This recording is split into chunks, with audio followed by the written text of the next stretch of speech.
Hello everyone, welcome to Maneuver Education. In this video, we are going to discuss current affair and general knowledge for CLAT 2025 examination. We have included the most important question from the first week of October, that is 1st to 6th of October 2024, and this is the part 27 of this video, this series. ये जो है आपको तो इसमें important 5 जो है हम topic को लेते हैं जो भी इस वीक से होता है और उससे रिलेटेड जो भी इंफॉर्मेशन होती है वो डिस्कस करते हैं and after that we discuss some of the important MCQ questions related to that topic. So let's start this topic.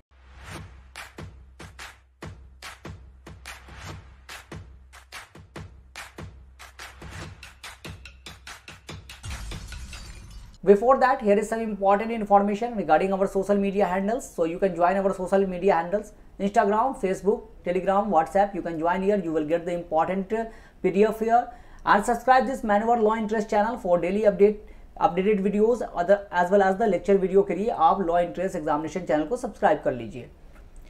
In case if you want to join us for self study program, then you can visit our center Vasai, Thane, Dadar, Borivali, Andheri, Pune. If you are not Mumbai or Pune based, then you can call on this number, that is 8828581454. इस number पे call करके आप जो है counsellor से सारी information ले सकते हो. पैन इंडिया लेवल पे ऑनलाइन क्लासेस के लिए इस नंबर पे कॉल कर लीजिएगा. लॉ एग्जामिनेशन के रिलेटेड सारी इन्फॉर्मेशन जो है आपको यहाँ पर मिल जाएगा. सो let's start this session. The first topic is 57th meeting of national mission for clean Ganga. So national mission for clean Ganga का जो है ये 57th मीटिंग था और उससे रिलेटेड ये टॉपिक है, इंपॉर्टेंट है. दिस इज द एनवायरनमेंट से रिलेटेड टॉपिक है और ये गंगा जो है we know that this is the holy river and this is the longest river of India. So we will discuss about the national mission for clean Ganga. ये क्या है, ये प्रोजेक्ट क्या है और इसमें क्या क्या जो है अब तक जो है हमारा काम हो चुका है, कितना जो है गंगा क्लीन हो चुका है, वो भी हम इसमें डिस्कस कर सकते हैं. सो आइए शुरू करते हैं आज का topic. So recently the 57th Executive Committee meeting of National Mission for Clean Ganga approved key project in various states. तो ये जो है मीटिंग हुई थी और इसकी एग्जीक्यूटिव कमेटी ने बहुत सारे प्रोजेक्ट जो हैं अलग अलग स्टेट में जो है अप्रूव किया है इस मिशन को लेकर. These projects aimed toward the conservation and cleanliness of the Ganga River and for IEC Information, Education and Communication Activities during Mahakumbh 2025. तो ये जो है आपको गंगा रिवर को तो क्लीन करना ही है, उसको कंजर्व करना ही है, उससे रिलेटेड तो इन्फॉर्मेशन था ही.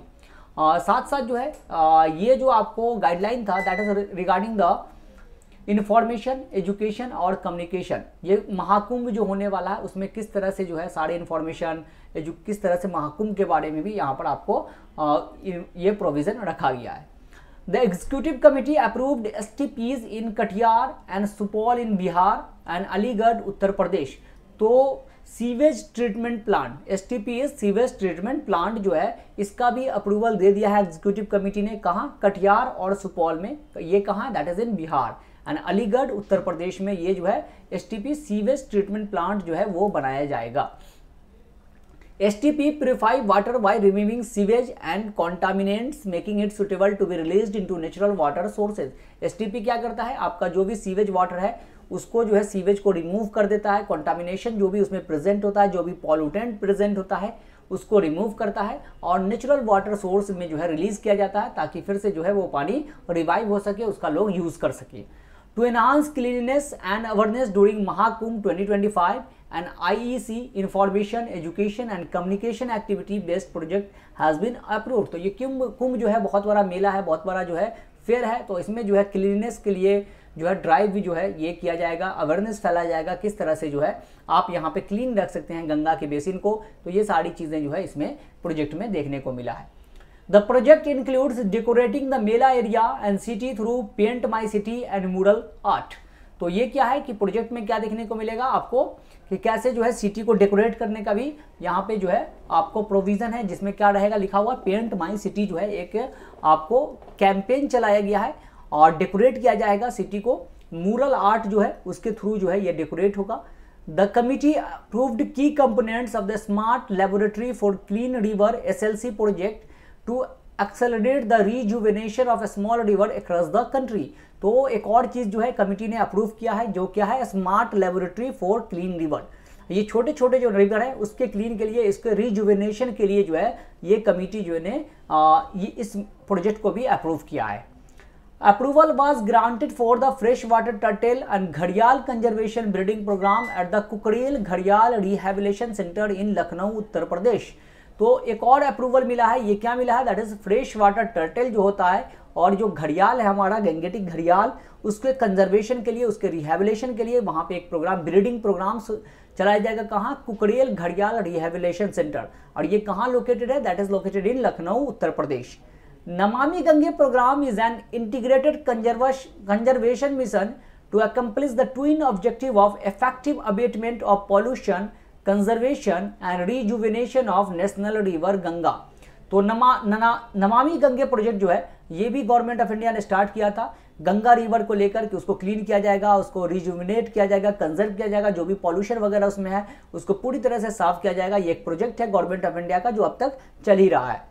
तो ये हमारा एक जो है national mission for clean Ganga पे रिलेटेड एक टॉपिक था जिसको हमने डिस्कस किया। अब देखते हैं इससे रिलेटेड कुछ important questions related to Ganga river system और ये जो है मिशन से रिलेटेड कुछ important question. So the first question is, in which year was National Mission for Clean Ganga registered as a society under the Societies Registration Act 1860। तो society registration act 1860 के under ये जो है national mission for clean Ganga कब जो है इसको register किया गया? 2011, 2009, 2018, 2014 and the correct answer is 2011। Next question is, consider the following statements. National Mission for Clean Ganga is the implementation wing of National Ganga River Basin Authority NGRBA। तो national mission for clean Ganga को जो है implement कौन करता है? National Ganga river basin authority. तो ये सही स्टेटमेंट है, ये जो है इसको इंप्लीमेंट करता है।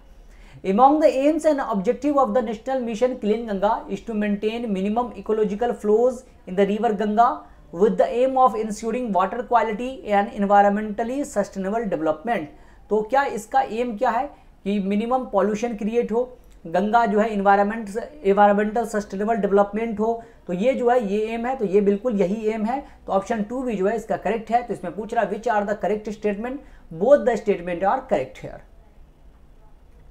नेक्स्ट क्वेश्चन है, the river Ganga originates from.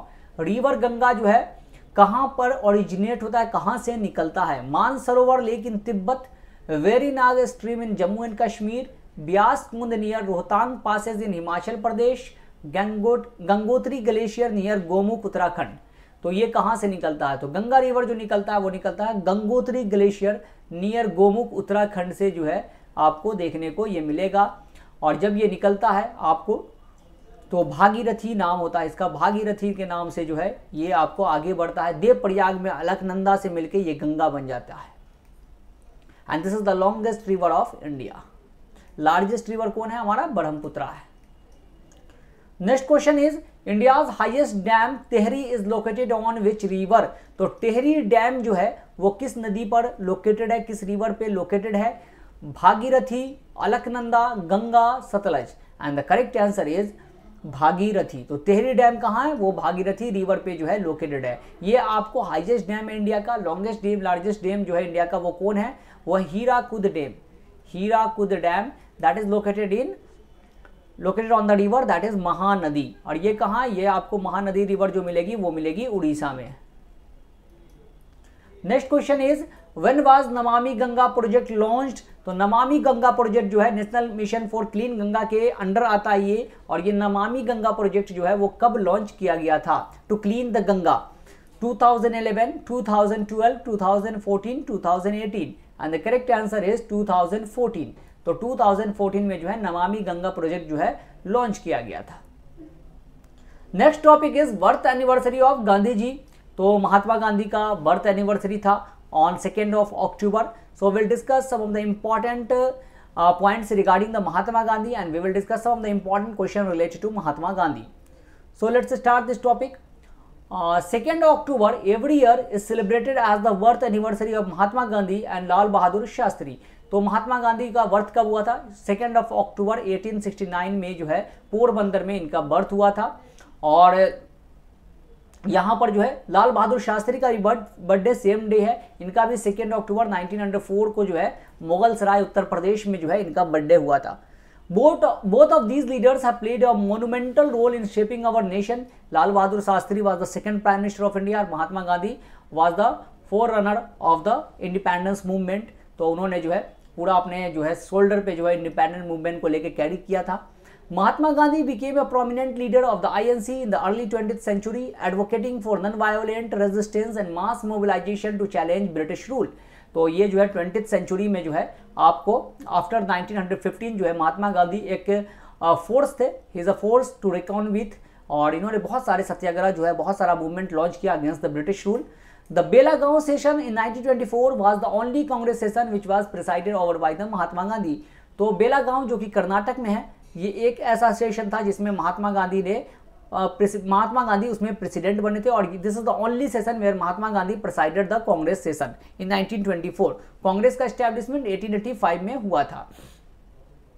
Gandhi launched the non cooperation movement in response to the Jallianwala Bagh massacre and the progressive Rowlatt act. Rowlatt act जब आया था, सेडिशन एक्ट, ब्लैक एक्ट, उसके बाद जो प्रोटेस्ट हुआ, उसके बाद जलियांवाला बाग जो है मैसाकर ट्रेजेडी हुआ, that is in on 13th of April 1919। तो and against this Jallianwala Bagh, Gandhi launched the non-cooperation movement. He urged Indians to boycott British institutions, goods and honors, leading to widespread participation across the country। तो उन्होंने कहा कि British का जो भी चीज़ है उसको बाइकआउट करो, स्कूल हो, कॉलेजेस हो, पैसा हो, कुछ भी हो, कपड़ा हो, कुछ भी बाइकआउट करो, सिर्फ स्वदेशी अपनाओ, स्वदेशी जो है वही आपको यूज़ करना है, ब्रिटिश को पूरी तरह से बाइकआउट कर देना है।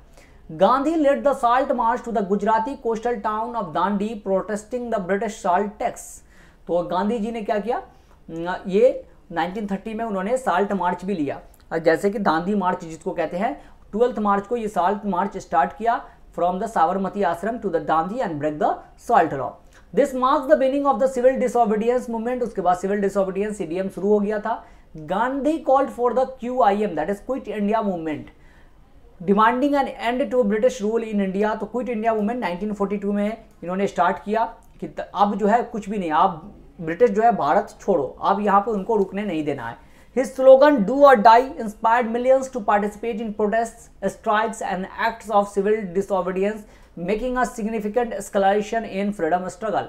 इन्होंने जो ये स्लोगन दिया "Do or Die", करो या मरो, ये आखिरी स्लोगन था। लोग जो है बहुत जो है पूरी तरह से इसमें पार्टिसिपेट कर लिया और आखिरी में ब्रिटिश को भारत छोड़ के जाना ही पड़ा था। Throughout his activism, Gandhi emphasized the principle of satyagraha, truth, force, and ahimsa, non-violence, advocating for peaceful protest and moral integrity। तो हमेशा गांधी जी जब भी मूवमेंट शुरू करते थे, उनका हमेशा मोटिव, उनका हमेशा जो है ऑर्डर होता था या रिक्वेस्ट जो भी कह लीजिए, आदेश होता था उनका कि we will not adhere to violence. तो वायलेंस हमें नहीं करना, हमें सच का साथ रहना और हमेशा जो है अहिंसा को प्रेफर करना, अहिंसा ही प्रैक्टिस करना है। His approach not only influenced the Indian independence movement but also inspired civil rights movement worldwide such as Nelson Mandela and Martin Luther King। तो इनके अप्रोच से जो है इन लोगों ने भी अपने अपने कंट्री में जो है मूवमेंट शुरू किया। डिस्क्रिमिनेशन मूवमेंट जो था उनको लेकर भी जो है ये लोग लड़े और आखिरी में जो है वहाँ भी जो है चेंजेस आया। तो गांधी का बहुत बड़ा रोल है, सिर्फ ना सिर्फ इंडिया में बल्कि पूरे वर्ल्ड में भी एक अलग तरह से गांधी जी को देखा जाता है। So now we will discuss some of the important questions related to Gandhi ji. With reference to the British colonial rule in India, consider the following statement। तो जो ब्रिटिश इंडिया पे शासन कर रहा था, इंडिया जब कॉलोनी थी British की, उससे रिलेटेड इंपॉर्टेंट क्वेश्चन है, देखते हैं। Mahatma Gandhi was instrumental in the abolition of system of indentured labour. तो ये करेक्ट स्टेटमेंट है, महात्मा गांधी जो है बहुत इंस्ट्रूमेंटल थे, इन्होंने इसमें बहुत ज़्यादा वर्क किया था कि इंडेंचर्ड लेबर जो होता है उसको ख़त्म किया जाए, जो बेगार जो होती है, मजदूरी जो है, बंधुआ मजदूरी जो होती है, उन सबको। In Lord Chelmsford war conference, Mahatma Gandhi did not support the resolution on recruiting Indians for world war. तो ये जो है स्टेटमेंट गलत है। महात्मा गांधी जी ने सपोर्ट किया था, गांधी जी को कहा भी गया था रिक्रूटिंग एजेंट, क्योंकि अंग्रेज ने जो है ब्रिटिश ने प्रॉमिस किया था आफ्टर द वार इंडिया के लिए कुछ अच्छा लेकर आएगा, लेकिन वो लेकर नहीं आया, that is another thing, but he supported. Consequent upon the breaking of salt law by Indian people, the Indian National Congress was declared illegal by the colonial rulers। तो जब सॉल्ट लॉ को ब्रेक किया गया था तो Indian national Congress को जो है आपको इलीगल जो है डिक्लेयर कर दिया गया था। ये भी करेक्ट स्टेटमेंट है। तो स्टेटमेंट करेक्ट इज 1 and 3। तो answer is option B is the correct answer. Next question is Mahatma Gandhi began fast unto death on 20 सितंबर 1932 बिकॉज ऑफ। तो महात्मा गांधी फास्ट पे चले गए थे, जरवदा जेल पुणे में थे इस टाइम, और उन्होंने फास्ट रख लिया था और कहा था कि जब तक ये चीज़ को रिवोक नहीं किया जाएगा वो फास्ट ऑन टू डेथ पर है। तो ये कौन सा चीज़ था? That is Poona pact, failure of the second round table conference, communal award, more than one of the above. And the correct answer is communal award. So during the second round table conference, sorry third round table conference से पहले जो है वहाँ Britain के जो prime minister थे that is MacDonald, Ramsay MacDonald, he announce the communal award. Communal award इन्होंने announce कर दिया ऑन 20। तो और उसके बाद कॉमनल अवार्ड में क्या था कि that the SC ST Dalit will get the communal representation, जो है वो दलित को मिल जाएगा। Dalit will get the communal representation. तो ये चीज़ जो है गांधी जी को सही नहीं लगा। गांधी जी ने कहा कि आपने मुस्लिम को तो डिवाइड कर ही दिया है, क्रिश्चियन को तो डिवाइड कर ही नहीं दिया है, अब चाहते हैं कि हिंदू में भी डिवीज़न हो जाए। इसलिए वो फास्ट ऑन टू डेथ पे चले गए और कहा कि जब तक इसको रिवोक नहीं किया जाएगा तब तक जो है हम खाएंगे नहीं, फास्ट ऑन टू डेथ पे रहेंगे। तो अंबेडकर जी यरवदा जेल गए and they signed a Poona pact on 24 सितंबर को जो है 1934 they signed a Poona pact and this communal award has been revoked. Next question is in which of the following year was the satyagraha ashram founded bye महात्मा गांधी। तो महात्मा गांधी ने सत्याग्रह आश्रम जो है आपको कब एस्टैब्लिश किया था? 1941, 1926, 1915, 1932 and the correct answer is 1915। So Mahatma Gandhi returned from the South Africa on 9th of January 1915 and that's why 9th of January is celebrated as the Pravasi Bharatiya Divas, that is NRI Day. And in 1915 he established the Satyagraha Ashram in Kochare जो है वहाँ गुजरात में establish किया। Later he transferred is ashram to Sabarmati in 1917। तो ये जो है इन्होंने स्टैब्लिश किया था, that is in 1915। Next question is choose the correct options with respect to the round table conference held in 1930। तो 1930 में जो है 3 राउंड टेबल कॉन्फ्रेंस हुआ था, दैट इज 1930, 31 एंड 32। उसके रिस्पेक्ट में ये क्वेश्चन पूछा जा रहा है। Mahatma Gandhi took part in the third round table conference, so this is wrong statement. Mahatma Gandhi took part in the second round table conference. Lord Reading was the viceroy when the first round table conference was held. This is also wrong because Lord Irwin was the viceroy. The Congress participated in all 3 conference, wrong. Congress participated only in second round table conference. Dr. B.R. Ambedkar participated in all 3 conference. This is correct. B.R. Ambedkar ने सभी इसमें participate किया, तो option D is the correct answer. Next question is Who gave Father of the Nation title to Mahatma Gandhi? अभी काफी news में भी है कि फादर ऑफ द नेशन कैसे हो सकते हैं कोई भी person. So who gave this title to Mahatma Gandhi? Subhash Chandra Bose, Gopal Krishna Gokhale, Rabindranath Tagore, Jawaharlal Nehru. And the correct answer is Subhash Chandra Bose. Subhash Chandra Bose has given the title of father of the nation, राष्ट्रपिता, टू गांधी जी। और महात्मा का टाइटल किसने दिया था? That is given by Rabindranath Tagore. And Gopal Krishna Gokhale was the political guru of Mahatma Gandhi. Now the next topic is नमस्ते scheme. ये नमस्ते scheme जो है that is for the sanitation, जो वर्कर होते हैं उनके लिए है, जो मैनुअल स्कैवेजिंग करते हैं उनके लिए ये स्कीम आपको देखने को मिलेगा। ये इंपॉर्टेंट स्कीम है, गवर्नमेंट ऑफ इंडिया का स्कीम जो है बहुत इंपॉर्टेंट हो जाता है आपके एग्जामिनेशन के लिए। सो हम लोग इस स्कीम को डिस्कस करेंगे and we will discuss some of the important question related to that scheme. So recent government data as part of the Namaste scheme from over 3,000 urban local bodies revealed that 92% of the 38,000 manual scavengers and workers involved in hazardous sewer and septic tank cleaning across India's cities belong to scheduled caste, scheduled tribe or other backward communities। तो यहाँ पर देखिए कितना बड़ा data है कि 92% of the manual scavenger that is from 38,000 में 92% जो है आपको इस कास्ट से बिलोंग करते हैं। कहाँ से? शेड्यूल्ड का SC ST और OBC से बिलोंग करते हैं। मतलब कि यहाँ पे कास्ट का डिफरेंस देखने को मिलेगा। बाकी अदर कास्ट से जो हायर कास्ट है, अपर कास्ट है, उसमें उसके लोग जो है इसमें इन्वॉल्व नहीं है। This highlight caste based occupational segregation and the danger these manual scavenger face. तो ये आपको क्या हाईलाइट करता है, क्या डिस्क्राइब करता है कि देखिए किस तरह से कास्ट बेस्ड जो है आपको ऑक्यूपेशन दिया जाता है, लोग इन्वॉल्व हैं। अगर वो जिसको हम लोग लोअर कास्ट कंसीडर करते हैं वो उस कास्ट से बिलोंग करते हैं, तो वो उनका काम भी इस तरह के काम में ज़्यादा वो इन्वॉल्व हैं। A manual scavenger is anyone employed to manually clean, carry or handle human excreta from in sanitary latrines, open drains, pits or railway tracks before it fully decomposes, as per the prohibition of employment as manual scavenger and the Rehabilitation Act PEMSR 2013। तो manual scavenger क्या होता है? जो इन सब चीज़ों activity वो करता है, क्लीन करता है, जो आपका सेप्टिक टैंक, जो टॉयलेट वगैरह को क्लीन करके जो है बिना सूखे वो जो है एक जगह से दूसरी जगह ले जाता है, खाली करता है मैनुअली, उसको कहते हैं manual scavenger. The National Action for Mechanized Sanitary Ecosystem, that is Namaste Scheme, a joint initiative of the Ministry of Social Justice and Empowerment and the Ministry of Housing and Urban Affairs। तो ये जो है आपको ये programme जो नमस्ते programme है ये ज्वाइंट वेंचर है किसका? Ministry of social justice and empowerment and ministry of housing and urban affair का ये ज्वाइंट प्रोग्राम है। Namaste with an outlay of Rs 349.7 crore aims to cover all 48,000 plus urban local body by 2025-2026, replacing the earlier self-employment scheme for rehabilitation of manual scavengers। तो ये जो है 349 लगभग जो है 350 करोड़ रुपये इसमें इन्वेस्ट किया जाएगा और यहाँ पर जो है उन लोगों के लिए कुछ इंपॉर्टेंट जो है रिप्लेसमेंट किया जाएगा जिससे वो मैनुअली स्कैवेंज ना करें बल्कि वो आर्टिफिशियली कुछ भी प्रोवाइड किया जाएगा, मशीन वगैरह के थ्रू जो है ये काम होगा।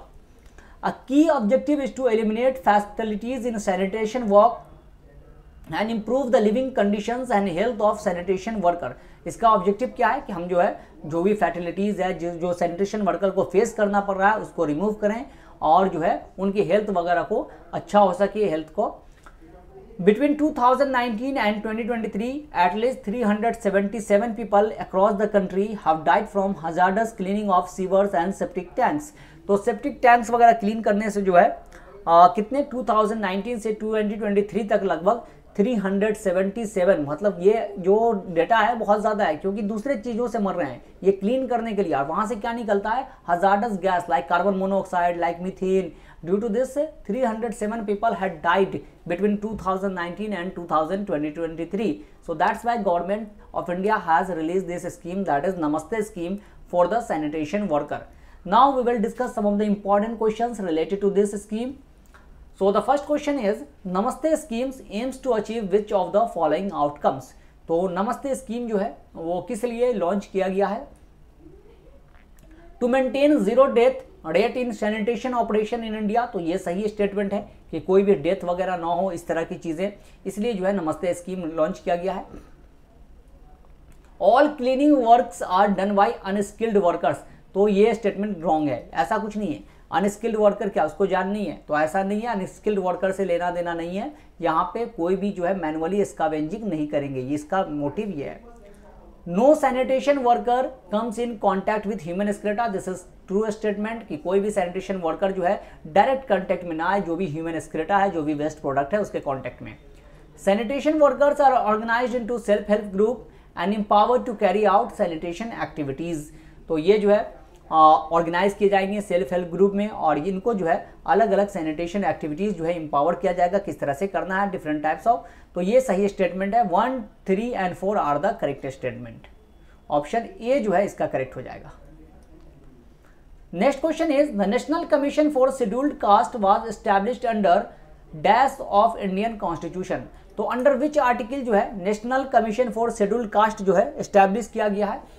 Article 338, article 250, article 180, article 142 and the correct answer is article 338। तो ये जो है आपको एस्टैब्लिश किया गया है। Next question is, who is the chairman of national commission for scheduled tribes at present? तो अभी जो है एसटी के चेयरमैन अभी कौन है? करंट में इसके चेयरमैन कौन है? रमेश्वर उराव, गिरिजा व्यास, नंदा कुमारी साई, अंतर Singh Arya? And the correct answer is Antar Singh Arya is the current chairman of National Commission for ST, that is Scheduled Tribe. Next question is, untouchability is abolished and its practice in any form is forbidden under article dash of the Indian Constitution. तो कौन सा article जो है Indian constitution का जो untouchability को prohibit करता है टोटली, कि कहीं भी आप इसका प्रैक्टिस नहीं कर सकते हो? Article 19, article 16, article 18, article 17, and the correct answer is article 17 prohibits the abolish the untouchability, and this is the fundamental right of the Indian citizen. Next question is, which article of the Indian Constitution gives the power to the government to make a special provision for the development of SC, ST, OBC against the article 15? तो article 15 में क्या है कि किसी भी person के साथ discrimination नहीं होगा कहीं भी एजुकेशनल इंस्टीट्यूशन में, गवर्नमेंट ऑफ इंडिया के एजुकेशनल इंस्टीट्यूशन में, on the basis of caste, sex, religion नहीं होगा। लेकिन यहाँ पर रिजर्वेशन प्रोवाइड किया गया किसको? SC, ST और OBC को। तो ये किस आर्टिकल के थ्रू जो है वो प्रोवाइड किया गया है? Article 19, article 29, article 25, article 15 clause 4, and the correct answer is article 15 clause 4. So these are the important 5 questions we have discussed related to this scheme, Namaste scheme. Now we will discuss the next topic. This is very important. पिछली बार भी आपको याद होगा तो question में आपको देखने को मिलेगा इजराइल पैलेस्टीन कॉन्फ्लिक्ट से क्वेश्चन आया था. Now we will discuss about the implications of the Israel Iran conflict. इसके कॉन्फ्लिक्ट के बारे में डिस्कस करेंगे और इंडिया पे इसका क्या इंपैक्ट पड़ सकता है या वर्ल्ड पे इसका क्या इंपैक्ट पड़ेगा वो भी हम इसके बारे में डिस्कस करेंगे. So the topic is, the conflict between Israel and Iran has entered a volatile phase, raising concern across various sectors, particularly trade and economics. तो अभी अब देखा काफ़ी ज़्यादा कॉन्फ्लिक्ट जो है दोनों में चल रहा है. ईरान ने जो है 180 मिसाइल जो है इसराइल पे फायर किया है और उसने जो है इसराइल ने हिजबुल्लाह चीफ नसरुल्लाह को जो है मार दिया था. उसके बाद ये जो है आपको देखने को मिला retaliation.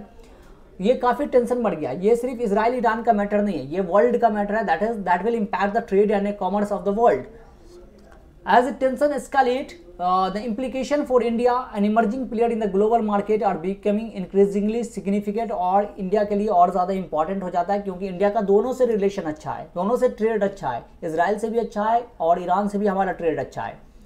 The conflict has heightened the risk of disruption along key shipping routes crucial for India's trade with Europe, the US, Africa and West Asia. और ये जो कॉन्फ्लिक्ट है उससे जो है आपका जो की सी रूट है उसको डिसरप्ट जो है वो हो रहा है, जो कि बहुत सारे जो सारे कंटिनेंट को ट्रेड का जो है वो सी रूट है, बहुत इंपॉर्टेंट सी रूट है. And the most important sea route are the red sea and the Suez canal routes are particularly vital as they facilitate the movement of goods worth over $400 billion annually. तो ये जो आपको Suez canal दिखेगा, red sea जो connect करता है आपको Europe को इंडियन ओशन से, वो क्या है कि वहाँ से सबसे ज़्यादा उसको जो है आपको देखने को मिलेगा कि वहाँ पर इम्पैक्ट ज़्यादा देखने को मिलेगा, जो कि फैसिलिटेट कितना करता है 400 billions of trade and commerce जो है इसके थ्रू होता है एनुअली. तो ये बहुत बड़ा इम्पैक्ट होगा अगर इस तरह का एस्केलेशन चलता रहा, दोनों में वॉर चलता रहा. The escalation of conflict has already begun to affect Indian exports. तो इंडियन एक्सपोर्ट्स में ऑलरेडी जो है हमें देखने को मिला है ये impact. For instance export fell by 9% in August 2024. देखिए कि 9% जो है वो फेल कर गया है, हमारा एक्सपोर्ट जो है 9% से नीचे आ गया है अगस्त में एक ही महीने में. The T industry is particularly vulnerable. T industry सबसे ज़्यादा वर्नरेबल है, हमारा टी पे बहुत ज़्यादा इम्पैक्ट पड़ रहा है. With Iran being one of the largest importer of Indian T, क्योंकि ईरान जो है एक बहुत बड़ा इम्पोर्टर है. हमारे टी का जो है बहुत ज़्यादा इम्पोर्ट जो है वो कहाँ जाता है? ईरान जाता है. As Iran is a major oil producer, any military escalation could disrupt oil supplies, further pushing prices upward. Iran जो है आपको सबसे ज़्यादा मेजर ऑयल प्रोड्यूसर भी है, तो कोई भी इस तरह का जो है एस्केलेशन होता है तो ऑयल के सप्लाई को हैम्पर करेगा, जिससे प्राइस जो है इंक्रीज करेगी. और ऑयल का प्राइस अगर इंक्रीज करता है then the inflation will rise. Higher oil prices may hinder central banks for cutting interest rate as increased inflation can complicate economic recovery effort. तो वही बात है कि इंटरेस्ट बढ़ जाएगा, आपका इन्फ्लेशन जो है वो बढ़ जाएगा. Gold prices have reached new Heights fueled by geopolitical tension and shifts in investment strategies. तो ये जो है सोने का दाम, गोल्ड का जो दाम है वो आसमान को छू रहा है, ऐसे ही बहुत ज़्यादा बढ़ गया है. इसकी वजह से ये जो आपको कॉन्फ्लिक्ट हो रहा है हर तरफ जो है कहीं ना कहीं आपको कॉन्फ्लिक्ट देखने को मिल जाएगा. ईरान, इसराइल, रशिया, यूक्रेन, ये सारी चीज़ें जो हैं। मेंबर ऑफ ईरान जो है, यहाँ पे ईरान है, ईरान जो है member of organization of the petroleum exporting countries, OPEC का जो है ये मेंबर है। और अप्रोक्सीमेटली कितना ऑयल जो है ये प्रोड्यूस करता है बैरल, तो 3.2 मिलियन बैरल पर डे जो है आपको ये ऑयल प्रोड्यूस करता है। That is 3% of the global output. तो पूरे ग्लोबल आउटपुट का 3% ऑयल प्रोड्यूस करता है। That is very very important nation in the oil producing area. तो ये जो है इंपैक्ट करेगा, पूरे वर्ल्ड को इंपैक्ट कर सकता है। तो वॉर जो है वो किसी के लिए फायदेमंद नहीं होता है। पूरी दुनिया यहाँ पे 1-2 कंट्री लड़ती है, लेकिन इसका इंपैक्ट जो है, क्योंकि world is a global village, now the world has become the global village. So 2 country involve है, लेकिन इंपैक्ट सभी कंट्री पे ये पड़ने वाला है। Now will discuss some of the important question related to this conflict. The term two state solution is sometimes mention in the news in the context of the affair of. तो 2 state solution जो है ये word जो है वो किसके लिए use होता है, किस कंट्री के लिए? China, Israel, Iraq, Yemen. And the correct answer is Israel. So Israel के लिए जो है, इजराइल और पैलेस्टीन को लेकर के 2 स्टेट जो है वहां पे क्रिएट कर देना चाहिए, दोनों अपना अपना शांति से रहे, इस तरह की बातें चलती रहती है। Who is the current president of Iran? Iran के जो है करेंट प्रेसिडेंट अभी कौन है? Masoud Pezeshkian, Saeed Jalili, Ibrahim Raisi, Ayatollah Khamenei. And the correct answer is Masoud Pezeshkian. ये जो है इब्राहिम रईसी पहले थे, इनका जो है डेथ हो गया था, अभी प्लेन क्रैश हो गया था जिसकी वजह से इनका डेथ हो गया था।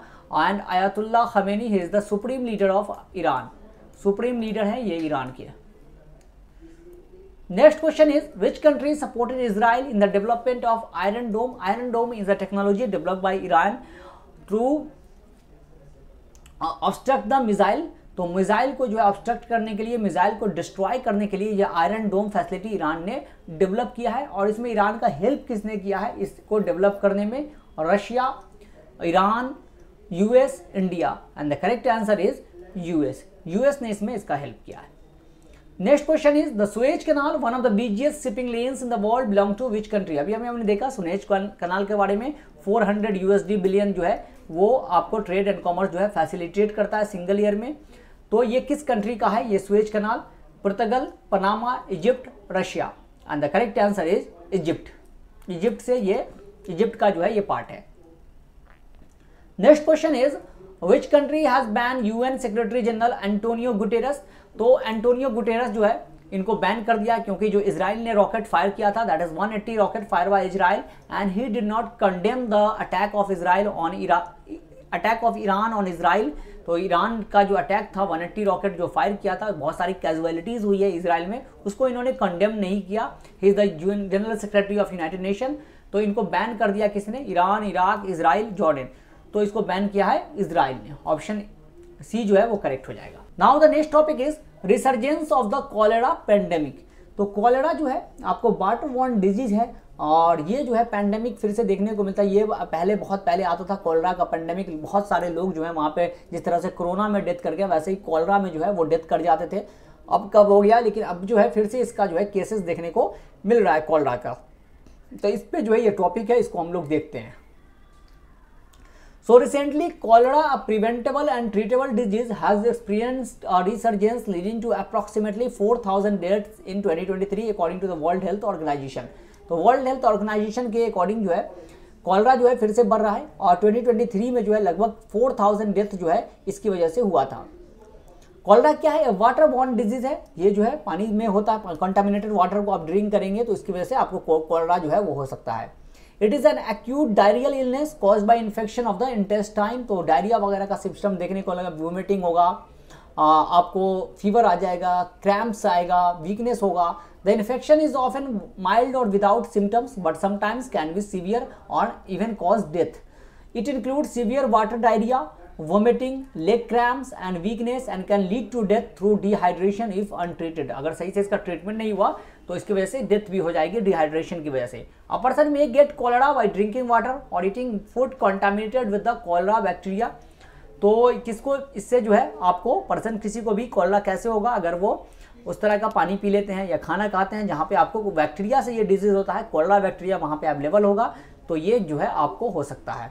The disease can spread rapidly in areas with adequate treatment of sewage and drinking water. तो ये फैलता भी है, एक जो है कम्युनिकेबल टाइप से है और बहुत जल्दी जो है एक जगह से दूसरी जगह फैल जाता है अगर आपका सही से ट्रीटमेंट वगैरह प्लांट का नहीं हुआ, water treatment.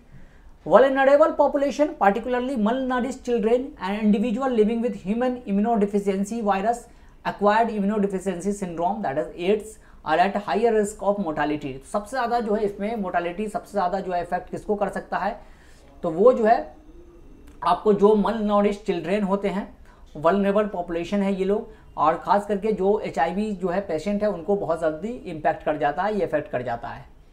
Currently there are 3 WHO pre-qualified oral cholera vaccines। तो जो है आपको WHO वर्ल्ड हेल्थ ऑर्गेनाइजेशन का जो है 3 जो है ओरल कोलरा वैक्सीन है। कौन कौन है? Dukoral, Shanchol and Euvichol plus. So these are the oral cholera vaccine prescribed by WHO।